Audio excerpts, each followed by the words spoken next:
Welcome to the Higherher podcast by Talent Collective, presenting conversations with inspiring women in talent. And get ready, ladies, because this is the last time you're going to hear a man's voice on this show. Hi, everyone, and welcome to Higherher, a podcast put on by Talent Collective. And if you don't know what Talent Collective is, we are a community for women in the recruiting space. So welcome. My name is Krista Tan, and I am one of the co-founders of Talent Collective. And I'm joined here by my co-host and co-founder, Natalie Stones. Hello. And we are really, really excited today to bring you a very special guest. Today we have Gina Peckman. Gina is one of our members at Talent Collective, and she's been a member for quite some time now. And she owns her own recruiting firm and has for many, many years. So she has a lot to teach all of us. I would definitely say she's a top expert in recruiting and somebody I really look up to and admire. And we're just really excited to have you here today, Gina. So why don't you start off by telling us a little bit about yourself and your recruiting journey? Thank you, both of you. And I am so enjoying Talent Collective. And gosh, the pressure's on with that introduction.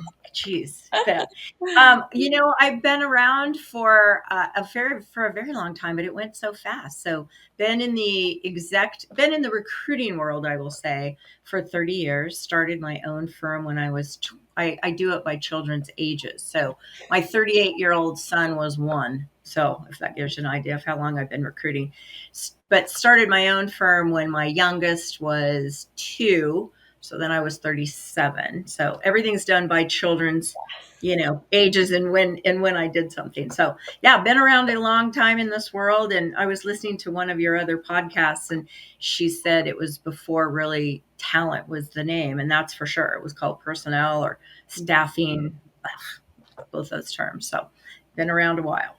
Mm-hmm. Okay. Well, tell us a little bit about the firm that you run today and the work that you're doing right now. So started this firm, we rebranded about 4 or 5 years ago, but prior to, same company, it was called Dynamo Recruiting. Again, started it when one of my children, let's see, she was 2, so it'll be 30 years coming up here shortly.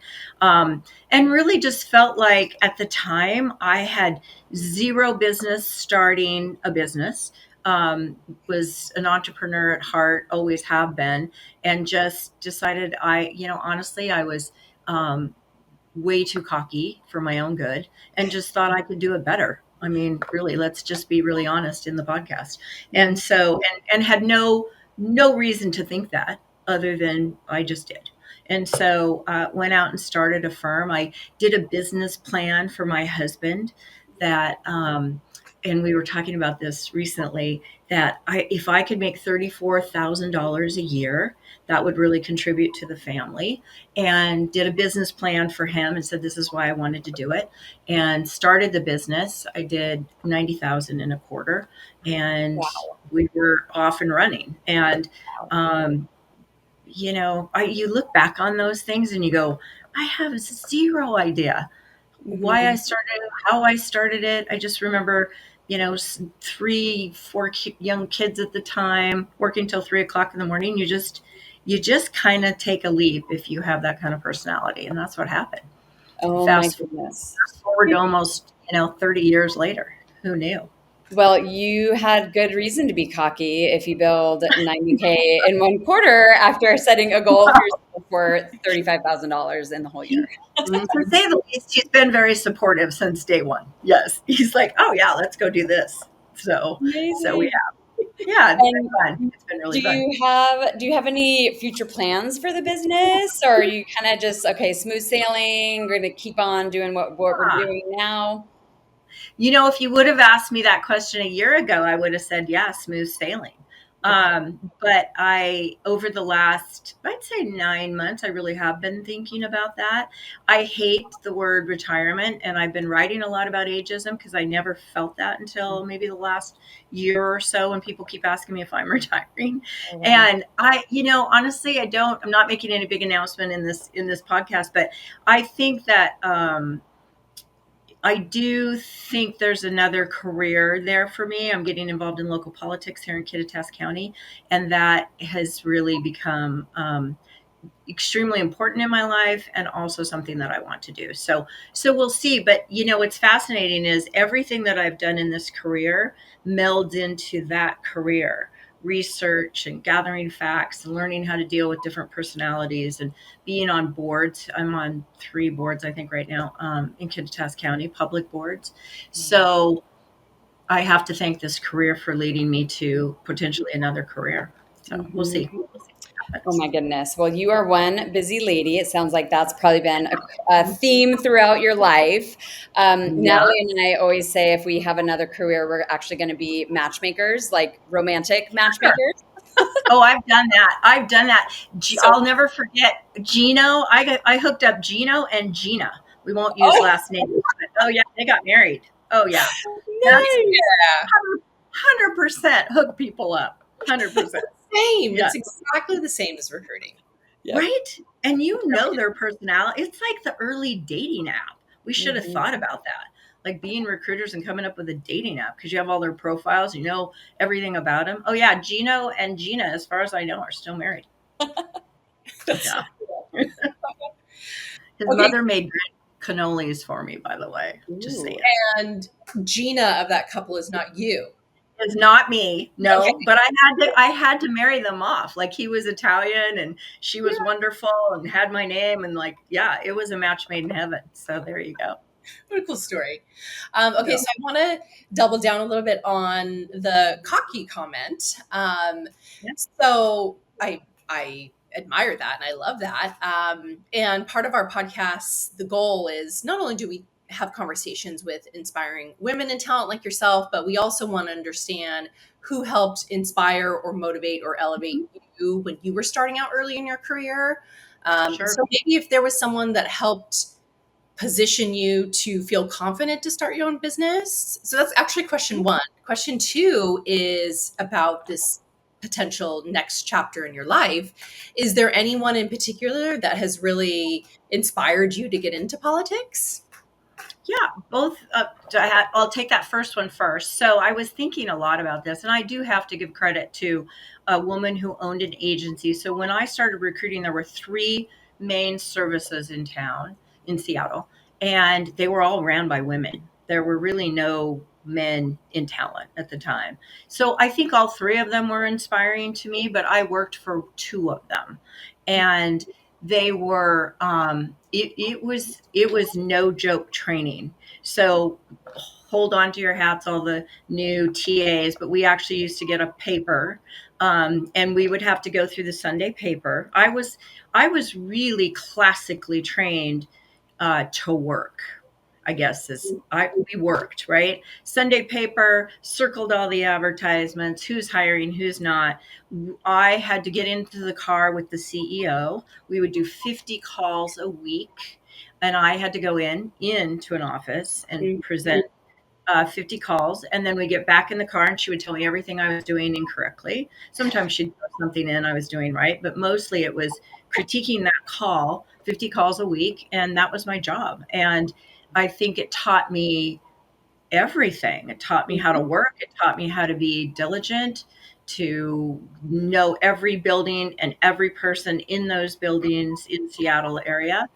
And then I went on to run her service. And we had 2 locations and lots of staff. And so, that's how I started. So I do have to give credit to those early day women. There were 3 and I happened to work for 2 of them. And we had to dress up and we had to wear pantyhose and well, remember newspapers and pantyhose. We'll just talk about that. There you go. Which I don't get a newspaper now because I'm not that old and I don't own any pantyhose ever. So there you go. Krista and I didn't have newspapers, but we still are of the age where we had paper and file folders of 100%. And so current day recruiters what? You had drawers of files? Yeah, we did. And we had to dress up. No pantyhose, but we did have to dress up. And Yeah, so, for sure. I yeah. will tell you that as of this year, my head of customer success, we will have every paper I ever had digitized. And that's what I was working on this morning. And it has taken her a year to get all my folders and every document. There's probably about 1 million documents now in our ATS, and they are all digitized. And it was super strange, ladies, to take the files she's giving back to me and throw them in the fire and burn them, because it's just that little jolt of, oh my gosh, I have no paper now. I still have the original Rolodex that I had, and I stuff it down here just to remind me of our beginnings. So yeah, everything I'm saying, I'm sounding extremely old. So, but I do use Copilot, and I know all about AI. So there you go. You are with the times. I Okay, am so with the politics part, is there something that got you someone that has inspired you to consider that journey? Yeah, I am not cocky like I used to be, but I do have a pretty high EQ, and I think a lot about that. I When I look back, I have been active my whole life.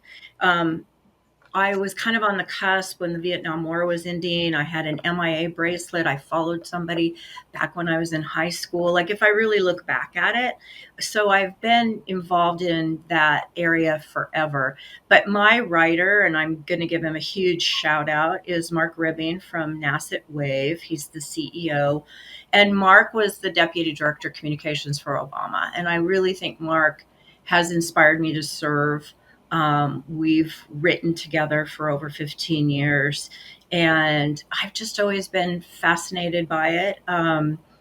So I'm really honored to do this deep dive into my civic duty, if you will.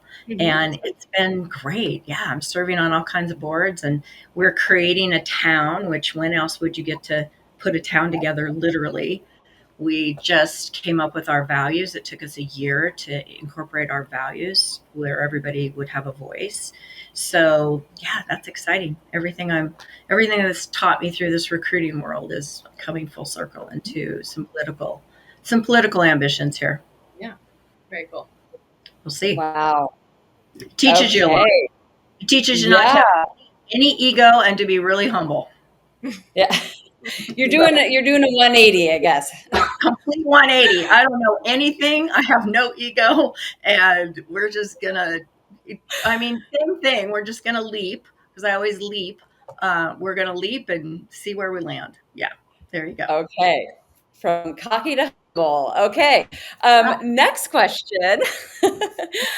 So this next one, I encourage you to be vulnerable with us. I think anytime we can be vulnerable about just our lives and the challenges that we've been to, it really creates that connection, that vulnerability with other people. So if you could tell us maybe some kind of serious challenge that you've either had in your personal life or your business throughout the years, and what that has taught you and how you've moved forward from it. Yeah, that's an easy one for me, and it affected both my family and my professional life. And I'll be a little cautious about what I say, but prior to cyber theft, I had a cyber theft. I was only the third in the country. And, I'll clarify that the data didn't technically leave the building, but it did. It was gone. And so I made a decision with my family to do the right thing. And I was just a small boutique business. And I went after that data, and I spent 4 years in court. And I had never even, you know, the speeding ticket was the worst thing I had ever had. And that taught me everything. It taught me, when you get on the other side of something like that, and it's been 8, 9 years now, you I'm not saying I look back with fondness, but I am thankful for some things going through that. First of all, I'm really so honored that my kids saw um, us risk our whole financial world, our family, to do something that was right.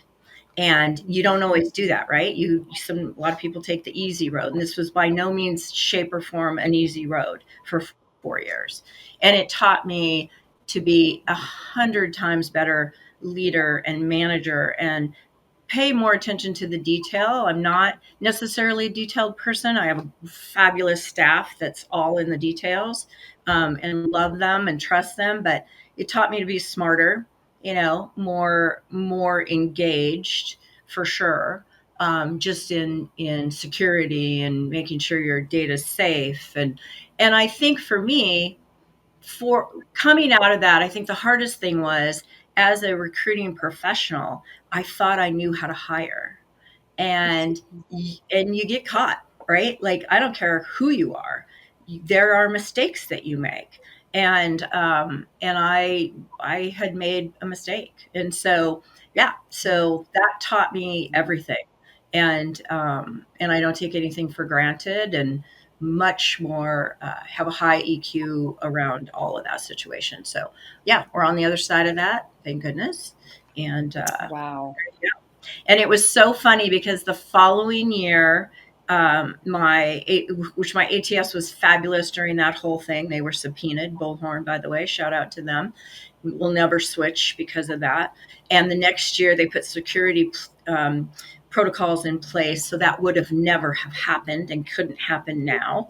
And then my insurance agent, it was so funny. He sent me a note, and the following year, there's all the cybersecurity into your insurance policies, which was never the case when I was going through that. So there you go. And the other two cases, just as a reference, that had been really hit the papers was Corn Ferry.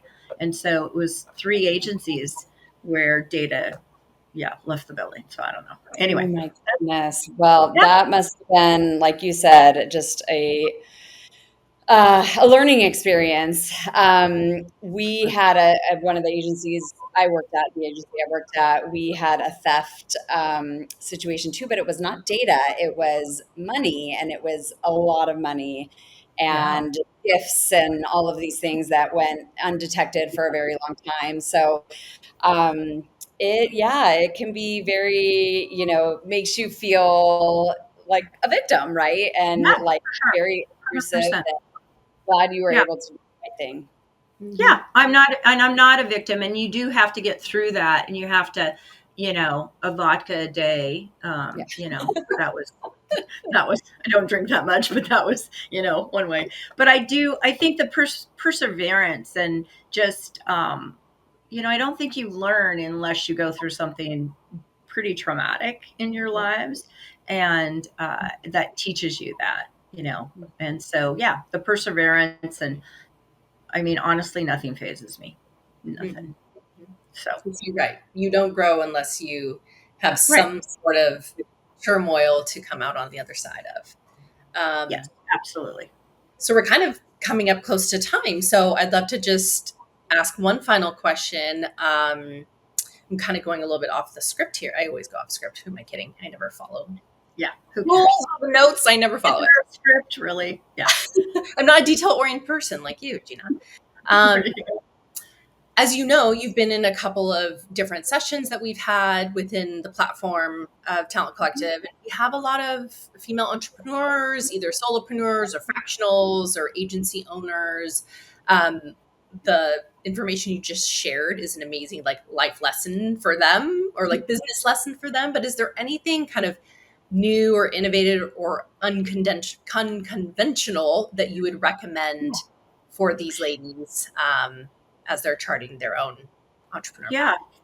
I was thinking a lot about that too, and I have to go back to Mark and I's collaboration. I've always had a voice in my business.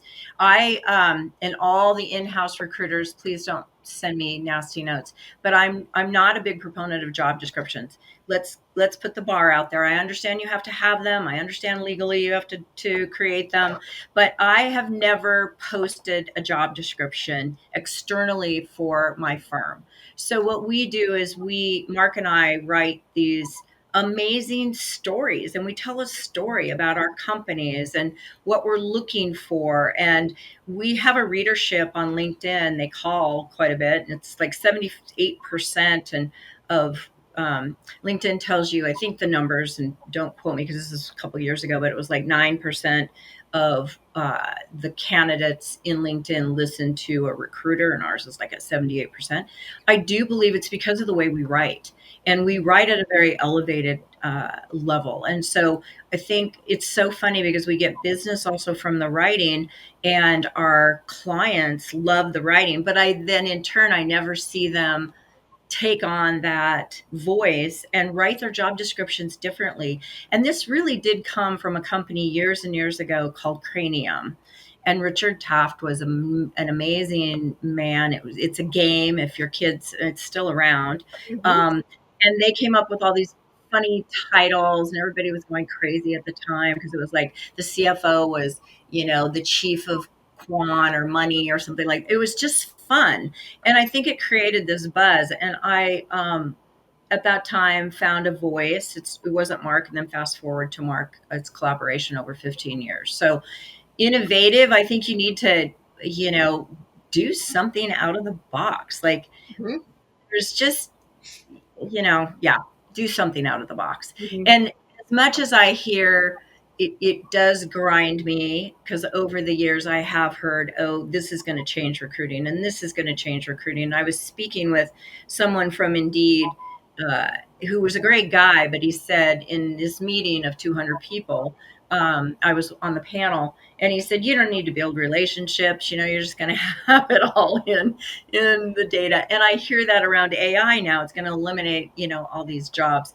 And it hasn't changed. You have to connect into subject. You have to build relationships, and you can't build a relationship constantly asking for something. You have to really care about that. And that's is our slogan as well, is caring as the competitive advantage. And I do genuinely believe that. So do things that are innovative and think out of the box, and you're not going to lose your job because of AI. It just makes your job easier. I don't have to do a paper Rolodex and try to find somebody's name. I can, pop it in and use a tool to help me.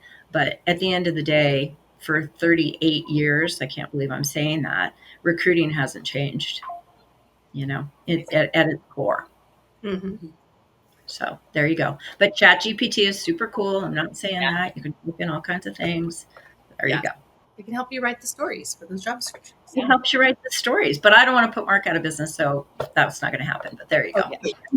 Yeah, he's a communication expert, so we'll stick with the communication expert. But yeah, there you go. I did want to tell you something though, because I really, one of your questions was a placement that you made that was really important to you. And I wanted to let you know that there was no money exchanged hands for this, but it was someone that I helped. I've always believed in helping women, especially around their finances. I speak a lot about compensation and helping women with their finances. And I placed someone, she had never worked outside the home. She was going through a divorce, and she needed a job because she was going to lose her house because she had to refinance it, and she couldn't refinance her house without a job. Yeah. So I called in a couple of favors, and she got hired. And she called me back probably, 3 or 4 years later and said, I was honored. You changed my life. You got me this job. And the company had just been acquired. She got a bunch of stock, and she was just, a different person. And there was no money changed hands for that. That was something that I wanted to do for her. So I would say, it's not always about the placement. It's about really, reaching out and once again connecting with those individuals and helping. Mm-hmm. Money will come if you have an attitude towards that.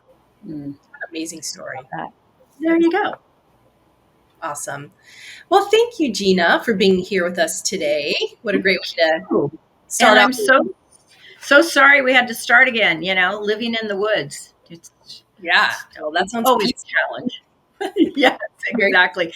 Thank you. I'm so honored to be involved in this. You've built an amazing community. It was time. We needed a great networking event and something like that. So I've enjoyed it as well. So let me know how else I can help. I appreciate it. Thank you. And to everyone that's listening, be sure to look for Gina on LinkedIn. Is that the best way for them to find you? Yeah, they can find me there. They can find me at PS Partners at our website, and reach out anytime. Okay, wonderful. Well, Yes. we'll see everybody next week, and be sure to like, subscribe. We're on YouTube and all of the podcast channels. And have a great rest of your day, everyone. Thank you, ladies. Bye. Bye.